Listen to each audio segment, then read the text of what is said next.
Um incêndio queimou a cópia da resposta importante. O professor correu para apagá-la. Era um problema difícil que ele vinha estudando há 30 anos, mas para o garoto era tão simples quanto um problema de matemática do ensino fundamental. Olhando para o rosto perdido do professor, o garoto também ficou um pouco triste.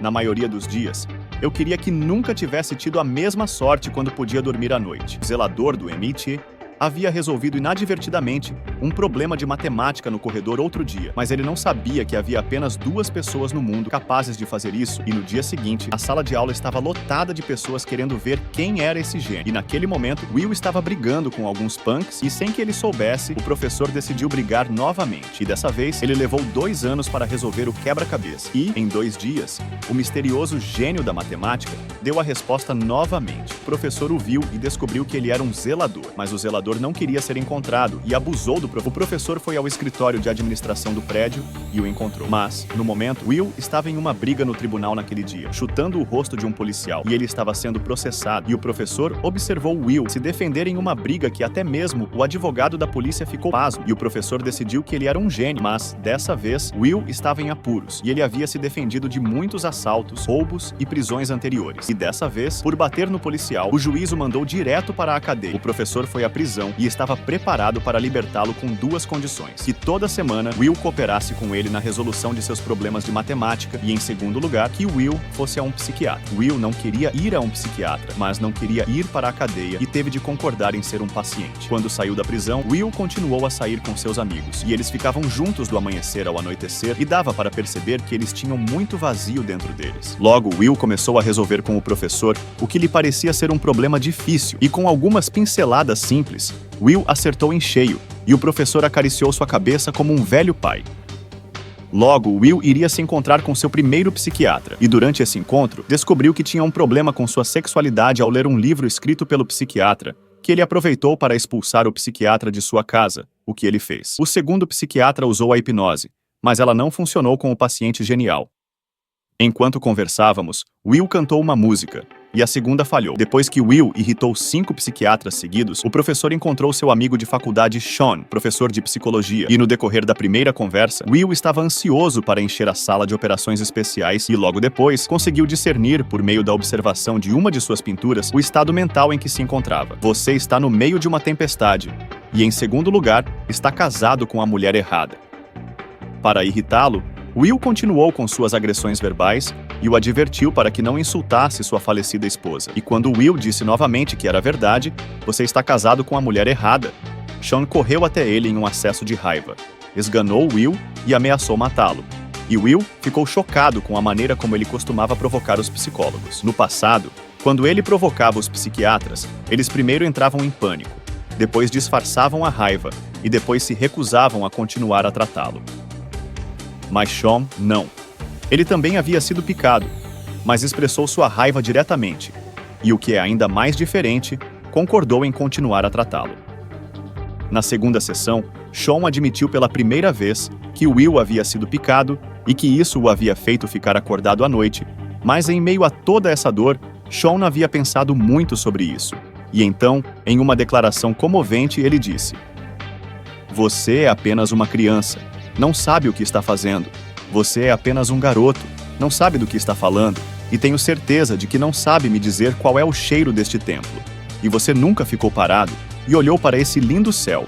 E se eu lhe perguntasse sobre mulheres, você me escreveria uma carta, diria que é a sua favorita, e provavelmente seria eliminado do jogo algumas vezes, mas não saberia me dizer como é estar acordado ao lado de uma mulher, a verdadeira alegria, e eu estaria me escrevendo uma carta de Adolf Hitler, se eu lhe perguntasse sobre a guerra, mas não sei o que dizer. Se eu tivesse lhe perguntado sobre a guerra, você teria me escrito uma carta de Hitler, pedindo desculpas novamente por seu querido amigo, mas você nunca chegou perto de nunca colocou a cabeça de seu amigo ao lado da sua e o viu dar o último suspiro e pedir ajuda. E se eu tivesse lhe perguntado sobre o amor, você provavelmente teria me escrito um poema que parecia que Deus havia colocado um anjo." Nas 2 sessões seguintes, Will ficou em silêncio por longos períodos. Quando Will estava em silêncio, Sean estava em silêncio. Ele nunca abria a boca, mas esperava que Will falasse. Esse silêncio tinha dois significados. Primeiro, ele estava dizendo a Will que você tem o direito de permanecer em silêncio. Segundo, Will tinha de decidir por si mesmo se falaria ou não, em vez de ser induzido ou pressionado a fazê-lo por um terapeuta. Finalmente, depois de um longo jogo de olhar fixo nos olhos, Will quebrou o silêncio. Ele contou uma piada, e isso significava que a sessão estava oficialmente em andamento. O primeiro tópico de conversa quando a terapia começa é o amor. Will está apaixonado? Will responde que sim, mas que tem um pouco de medo de ir adiante. Will e a garota estão bebendo em um bar de Harvard. Will vai a esse bar com seus 3 melhores amigos, em parte para pegar uma garota e em parte para continuar o jogo favorito de Will, que é se livrar de um idiota em 3 minutos. E esse idiota é de uma das universidades mais prestigiadas do mundo, que é algo que Will faz. E Will e seu melhor amigo Chuck estão em posição de fazer. O melhor amigo de Will, Chuck, estava se passando por um estudante de história e dando em cima de uma garota. Mas o estudante de Harvard percebeu que Chuck era o impostor e foi até lá para fazer perguntas sobre história a Chuck, apenas para ser humilhado pelo salvador Will, que depois de uma série de refutações, disse: "Você conseguiu aquele emprego da Vickers na Universidade de Essex? Página 98, certo? Eu li o livro. Você vai amaldiçoar tudo isso? Você tem alguma ideia? Essa é sua ideia? Você vai ler um livro, um artigo estranho, e finge que é um de nós?" E Will não apenas humilha o estudante de Harvard, mas também conquista uma bela mulher e, ao sair de lá, Will simplesmente compensa novamente. E você gosta de maçãs, não gosta? Sim, eu tenho um número. Você gosta de maçãs? Logo os dois começaram a namorar e pela primeira vez houve faíscas entre eles. Will disse: "Ela é perfeita agora, e não quero estragar isso." Xiao Yan disse: "Essa é a razão pela qual tantas pessoas hesitam em se apaixonar. Parece que achamos que a outra pessoa é perfeita demais, então não ousamos nos aproximar dela, ou não ousamos estragar a ilusão. Mas, na verdade, é porque temos medo de que a outra pessoa veja nossas próprias imperfeições." Então, Xiao Yan contou uma piada, mas é uma história verdadeira sobre ela mesma. Ela disse: a esposa dela desistiu da esposa super quente e ela era muito boa. Ela disse que sua esposa tinha desistido de sua lasca e era tão poderosa que uma vez ela foi acordada pela lasca de sua esposa que até mesmo seu cachorro foi acordado. Ela acordou pensando que era você. Não tenho nada a dizer. Ela morreu há 2 anos e isso é o que eu mais me lembro. Esses são os que mais sinto falta. Essas são as pequenas náuseas que eu simplesmente sei. Ela era boa para mim também. Ela sabia de todas as minhas pequenas coisas. As pessoas chamam essas coisas de imperfeições. Sean explicou que a verdade é a beleza e a imperfeição é uma coisa boa e que sua namorada também pode ter imperfeições. Mas o segredo é saber se vocês são certos um para o outro. A intimidade é uma coisa assim e você pode conhecer o mundo inteiro, mas a única maneira de descobrir é tentar. Nessa ocasião, os dois tiveram uma boa conversa e Will começou a se interessar pelo assunto. E Sean perguntou se ele já pensou em se casar novamente, mas sua resposta foi: minha esposa está morta. E Will insistiu em perguntar novamente, mas a resposta continuou a mesma. Imediatamente após a sessão de aconselhamento, Will vai ver a garota que ele ama, mas ela está no meio de um projeto de química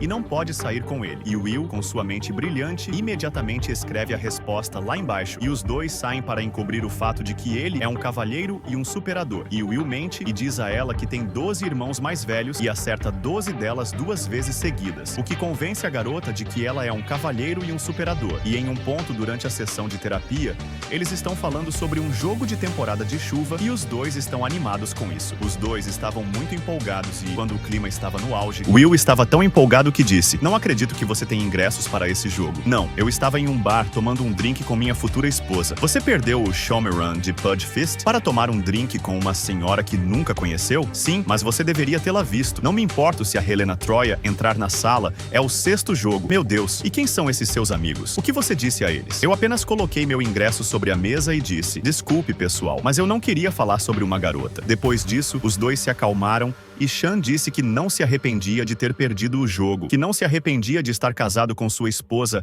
há 18 anos, que não se arrependia de ter abandonado seu emprego por causa de sua doença, que não se arrependia de ter passado os últimos anos de sua vida com ele, e ficou claro que o relacionamento deles havia crescido ainda mais, mas que um dia o professor se aproximou de Sean na esperança de acelerar o processo e disse: o garoto tem um dom, ele só não tem uma direção, e nós deveríamos dar isso a ele. Ele tem muito mais a dar do que nós demos a ele. Mas Sean insistiu que ele tinha que descobrir isso sozinho e não podia ser pressionado. Direção é uma coisa, manipulação é outra, e eu tinha que deixá-lo descobrir isso. Sean, eu não ficava em casa todas as noites me contorcendo, tentando destruir a vida desse garoto. Eu estava no curso de matemática avançada, tinha 18 anos e levei mais de 20 anos para fazer uma coisa digna de prêmio. A vida é mais do que apenas um prêmio. É muito importante, Sean, e se trata de competição pessoal. Por que não lhe damos um tempo para pensar no que ele quer? Se ele vai insistir em seu próprio tratamento, terá de esperar até que Will diga, e não pode forçá-lo. Mas o professor não se importa.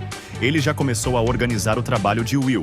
Mas o que ele não percebe é que Will não aparece e, em vez disso, envia seu melhor amigo para montar uma peça em um ambiente que é assustador para Will e, tendo crescido em um ambiente muito ruim, não quer ser usado para dar sua inteligência a alguém que quer usá-lo para se divertir, mas que, é claro, a essa altura da vida, chegou a uma encruzilhada e está muito chateado. Ele estava muito triste por ter que deixar seus irmãos, com quem havia crescido, e não queria deixá-los por causa de seu talento. Logo, o caso de amor deles atingiu seu primeiro ponto alto. Mas também desandou muito rapidamente. A garota, que havia se formado em Harvard e estava indo para a faculdade de medicina em Stanford, queria que Will fosse com ela para a Califórnia, mas Will recusou, pensando que se a garota descobrisse suas deficiências, o que aconteceria com ela, e então ele não seria capaz de suportá-lo e a abandonaria. Então a garota ficou magoada. Sentiu que Will vivia em um mundo onde não estava sendo desafiado, mas quando a garota começou a falar sobre a vida dele, Will começou a dizer algo insano. Will disse que ele parecia ser um namorado de transição, e seu gênio, pobreza e lenda dariam um pouco de cor à vida da garota, mas que a garota, como uma garota rica, o deixaria mais cedo ou mais tarde e acabaria se casando com um homem bem-sucedido. Isso é o que acontece quando você vem do fundo da escada, onde a suspeita da garota é que ela preferiria levá-lo com ela. E isso é o que acontece com você quando você vem do fundo da escada. A garota disse que preferia devolver todo o seu dinheiro ao pai se isso significasse que ele poderia passar mais um dia com ela. Ela havia perdido o pai quando tinha 13 anos, Dan, e essa era a vida dela, e ela podia lidar com isso.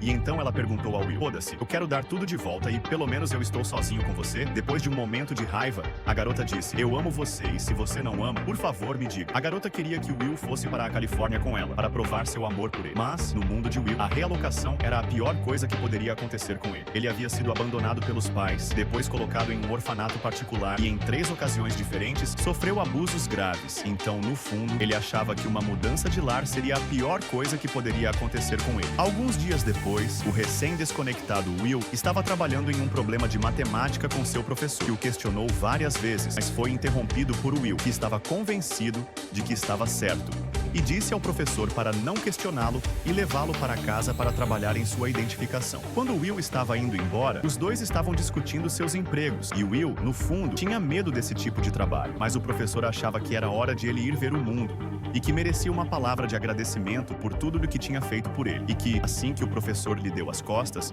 Will tinha incendiado o papel, e o professor estava tão animado, e o professor se joga em cima dele, e por um momento, ele é sua própria humildade, e décadas de trabalho duro não duram tanto quanto um minuto de outra pessoa, e você pode fazer isso, mas são apenas várias pessoas em vários mundos. Ao ver você jogar tudo fora e ver Sean novamente, ele acertou em cheio na pergunta de Will. Por que ele está fazendo faxina no MIT? Por que ele estaria resolvendo os nanogramas no meio da noite? Sean diz que não vê a honra no que você está fazendo. E Sean pergunta o que ele realmente quer fazer, esperando que ele revele seu coração, mas Will diz que quer ser pastor. Sean não percebe que, a essa altura, Will ainda não se abriu e o professor não lhe dá uma segunda chance de ir embora, mas o Will insiste que continuará a falar antes que o tempo acabe, e que ele continuará a falar, e que ele não quer revelar seus verdadeiros sentimentos, mas quer manter a confiança, e depois de algumas provocações, Will é expulso da sala e depois de sair da casa, Will disca o número da garota e a garota diz, eu te amo, novamente. Mas o Will não responde, eu te amo, se cuida, tchau. É um dia ruim para Will, e ele está trabalhando na obra. E durante um intervalo, Will diz que acha bom fazer trabalho braçal como esse o dia todo, e que gostaria de ver seus filhos brincando e vivendo juntos no futuro. Mas então Chuck diz, você tem algo que nós não temos. Foi um choque para Will, porque ele achava que ele e Chuck eram tão bons amigos que o tempo que passavam juntos era algo que ambos gostavam. Mas Chuck disse a ele que o melhor momento do dia dele era de apenas 10 segundos, E todos os dias eu ia à sua casa, levava você para sair, saíamos, tomávamos um drink, ríamos e era ótimo. E sabe qual era o melhor momento do meu dia? Por cerca de 10 segundos. Desde o momento em que levantei o assento, até o momento em que me dirigi à sua porta e pensei, eu posso me dirigir à porta e abrir a porta, mas você não vai estar lá para não dizer adeus, para não dizer nada para mim. E a razão pela qual Weir havia caído em desgraça e desperdiçado seus talentos era porque ele havia conquistado uma amizade dessa forma, e que sua amizade com 3 de seus colaboradores mais próximos, como Chuck, era o único apoio que ele tinha no mundo há anos.